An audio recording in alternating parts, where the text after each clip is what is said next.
Click the subscribe button, hit the bell icon to never miss another update.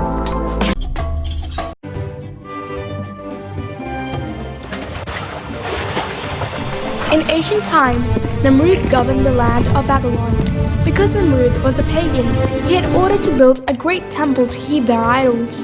The people of the city were all idol worshippers, and everyone who bought or made idols worshipped them.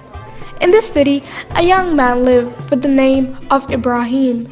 He was the only one who did not worship idols and didn't suffer from idolatry like the people. Therefore, God had chosen him as a prophet. Prophet Ibrahim lived with his father Azar. One day, Prophet Ibrahim went to him and asked him to abandon idolatry. But Azar said to him, "Listen, Ibrahim, this has been my father's job. I respect the idols. You have no right to instruct me on what to do and what not to do." From that day on, Prophet Ibrahim left Azar. He used every opportunity to lead the people with kindness to the right path. But the efforts of Prophet Ibrahim failed.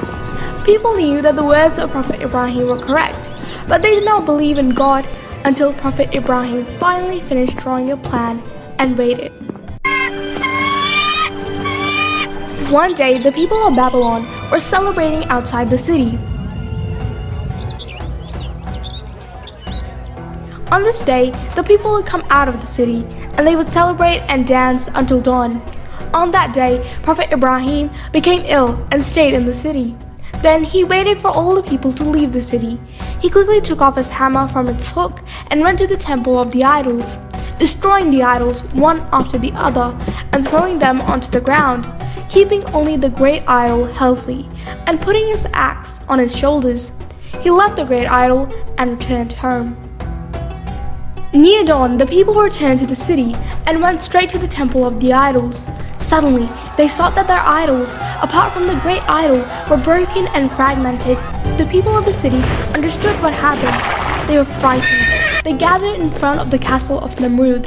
Namrud, who was angry, appeared at the top of his palace and shouted, "Anyone who says he will break our idols will take a good tip."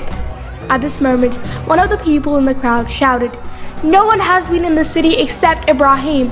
He said he was ill and stayed in the city."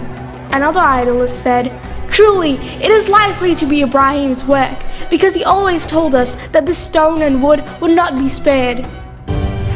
He went to the temple of the idols with his soldiers. Namrud ordered Prophet Ibrahim to be arrested and be brought to the castle. When Prophet Ibrahim was brought to him, Namrud asked him, "So, Ibrahim, we have evidence that you were in the city, and you said something about our idols. What did you say to our idols?" Prophet Ibrahim said, "But it was the work of the greatest idol. The axe is on his shoulder." One of the elders of the palace said, "Ibrahim, why do you ridicule our idols? You know that the idols can neither speak nor move." Ibrahim laughed and said, "How then do you worship them? How can gods who cannot care for themselves come to your aid in times of danger?" At this moment, everyone was silent and nobody could say anything. Little by little, people started to whisper, "Ibrahim is right. He is right. Ibrahim rightly says we were astray." Suddenly, Namrud screamed, "In any case, these idols are inherited from our fathers and are revert for us. You do not have the right to break them. You must be punished. Your punishment is burning in the fire." He ordered people to gather firewood as much as possible. Several people went to the desert and gathered firewood. In the city square, firewood was gathered as much as a mountain. The elders of the city went to Namrud saying, "O king, order no one to pick up firewood, because if we burn the firewood, the city may burn. Furthermore, the heat of the fire will be so high that nobody can approach it." Namrud said, "Well, what should we do?" All the couriers were silent and did not know what to say. Namrud said, "Go and find a way." The devil ordered the wooden boards, iron nails, leather ropes, axe, and all that he needed to be brought to him. Dozens of carpenters, blacksmiths, and workers worked with the help of Satan and made a great catapult. Then they brought Prophet Ibrahim. They laid him on the catapult. Then several strong men drew the catapult rope and dropped them with the command of Namrud. Prophet Ibrahim landed right in the middle of the tabernacle of fire.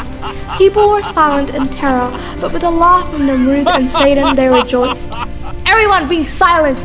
I want to hear the cries of Ibrahim," Namrud screamed. Everyone was silent, but suddenly they saw that the fire had subsided and its tabs turned to the foliage of colorful flowers, and the people saw Prophet Ibrahim among the flowers a moment later. The mouths of all people were left agog and utterly surprised. Namrud, who was sweating and trembling with fear, suddenly shouted, "Anyone who wants to choose a god should choose a god like the god of Prophet Ibrahim." That same day, most people, like Namrud, believed in the great God. But the people around Namrud came to him and said, "If you believe in him, you will lose your royal throne, so come back again to our faith." Namrud and his companions abused Prophet Ibrahim and his followers, and Prophet Ibrahim left the city to lead people somewhere else, the city of the Beyond.